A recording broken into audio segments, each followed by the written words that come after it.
100%. But with people, I'm trying to build people up. I'm trying to armor their mind. I'm trying to get them the belief.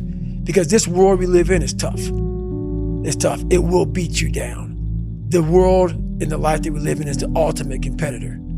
It will try to take you out. It will find your weakness and it will fucking just hammer you. It's like a personal curse. 100%. So if I can help you build belief, build confidence to the point where nothing can hurt you because you know exactly who you are. You've faced your demons. You've been able to go on an audiobook in your mind.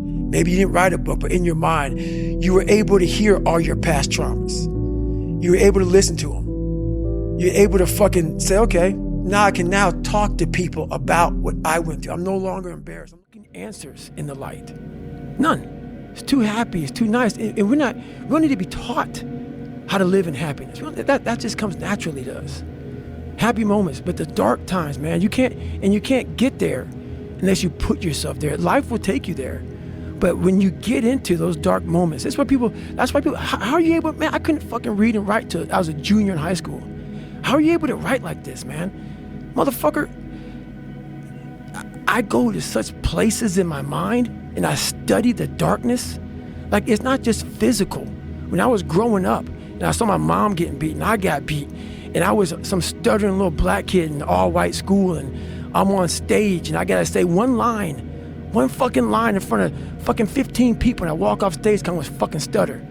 All those insecurities and all those fucking things, man, I used to go home and fucking cry. I'm like, oh my God, man, I'm fucked up. I'm just all fucked up. Hang on, man. As I got older, we gotta study this shit, man. The only way we're gonna fucking get through this if we study it. So I didn't know any better. I didn't think about it. Wow. I didn't know that working out that hard would fuck you up. Did it fuck you up? Oh yeah. Yeah? That's one reason why I went through 3 hell weeks. So I don't talk about it a lot, but the stress of my life getting to 24 caused me to have some serious psoas issues. I didn't know anything about this shit. The psoas muscle is what we use. It's your hip flexor muscle. And basically under stress, it starts to tighten up. And I stuttered from the time I was in 3rd grade, the time I was in 7th grade, white blotches on my skin. I was a nutcase. And so the insides of me are also getting fucked up. So in this process, my psoas muscle got real tight to my T12. I can show you the bump on the back of my head after this show's over, but I started growing this fucking like large tumor looking bump on the back of my head from my body compressing. So I'm 6'1", but my muscles were like 5'9". Well, my fiance is one of them, but honestly, what's funny about this is people may hear all this and say, God, this guy's such a structured guy, talking about demons, getting over things. That sounds like his whole life. It's true, but I'm the most peaceful person on the planet Earth, even with like the conversation. I gotta go to the gym, I have to do this, I have to do that. Every day I'm winning. Every day I'm winning the other voice in my head. So I'm at peace with myself. The things I do for fun are like me bettering myself. Yeah. I love sports, I love watching sports, but I also love accomplishing and overcoming myself every day. Because every day is a battle. Every day is a battle because your mind wants to choose the path of least resistance. Every day. But you don't become better by ever doing that. You become normal. And I don't want to be normal. So it may not be a life for everybody, but I find a lot of peace in not being normal in my life. I define success very differently than most, I believe. I don't think success is actually you not struggling or not quitting or stuff like that. I define success by you continuously fighting, by always showing up every single day, by whatever's in front of you, and putting one step in front of the other, regardless what the outcome may be. You just continue to fight every and any obstacle in front of you. That is my definition of success. My dad was a person that, he was an alcoholic. He was really big on being a powerful man. And he had 2 different sides to him.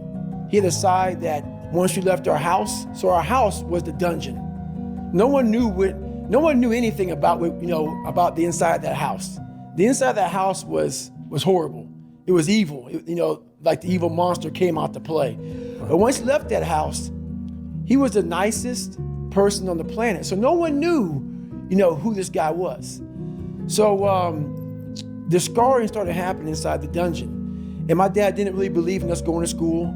He had a family business, and the family business was a skating rink and also a bar. So my dad owned, it was called the Vermilion Room was the bar, and the skating rink was called Skateland. So from the time I was able to walk, I was working that skating rink. And I worked it from like 9 o'clock at night until like 12 o'clock in the morning pretty much. That's what we did. Being a perfectionist is the worst thing that can happen to a person. You never live. Like when I lost that 106 pounds in like 2.5 months, whatever it took me, that was the biggest trophy of my entire life. I didn't care if I graduated Navy SEAL training. I didn't care. What I just accomplished in that time frame, it's massive. Yeah. I don't know, there was no trainer. There was no like, and what's funny about this, we talk about mental toughness nowadays. It's like the biggest crave. When I grew up, it was just suck it up. Yeah. It was just make it happen. Yeah. You had to figure out. It was called figure it out, man. And all these nuggets that I gained along the way, that's what it was about.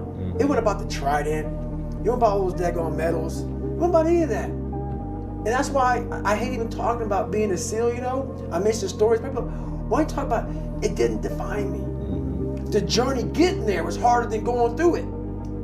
Yeah. So that's the whole thing about life, man. It's that journey that makes you who you are. Yeah. So in that list of who you are, what makes you fucked up, all these other things, it goes back to, once again, accepting. You have to first accept it before you can fix it. A lot of people walk around, oh man, I'm good. I'm good. No, you're not. You have to accept what you're not. And people don't want to do that. And that's the only way you can fix it. You have to accept it first before you can go on the journey. A lot of folks never even start the journey, man. They never start the journey because they live in this fake life that who they want to be, they act like they are, but they're not because they haven't fixed all this stuff yet. You got to fix this first before we can start our journey in life. So that's why I have them make this list.